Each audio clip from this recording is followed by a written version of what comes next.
Tak sengaja serempet mobil, kurir bersepeda dipukuli pengemudi sampai menangis. Seorang kurir pengantar makanan dengan sepeda dipukuli pengemudi wanita karena tidak sengaja menyerempet dan membuat lecet mobil perempuan tersebut. Kurir tersebut pun minta maaf sambil menangis, tetapi pengemudi mobil masih tampak kesal. Peristiwa yang diyakini terjadi di Filipina ini viral setelah diunggah oleh Twitter @PrinceRayDaus pada Selasa 29 Maret 2022. Dalam video tersebut, pengemudi wanita terlihat berusaha merebut ponsel kurir dari dudukannya di sepedanya, kemudian melancarkan tendangan dan pukulan kepada pria itu. Pengendara berhasil menyelamatkan ponselnya dari serangan, tetapi tak kuasa menahan pemukulan. Pengemudi mobil bahkan melepas paksa masker kurir sepeda itu dari wajahnya. Kurir sepeda terlihat gemetar, menyeka mata dengan lengan bajunya, menundukkan kepala dan memegangi dadanya untuk menahan isak tangis.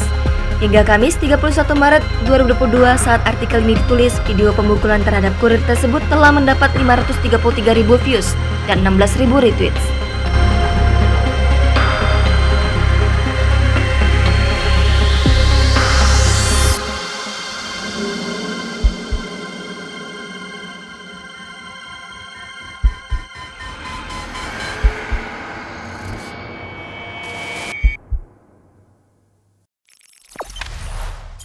Jangan lupa subscribe, share, komen, dan like ya.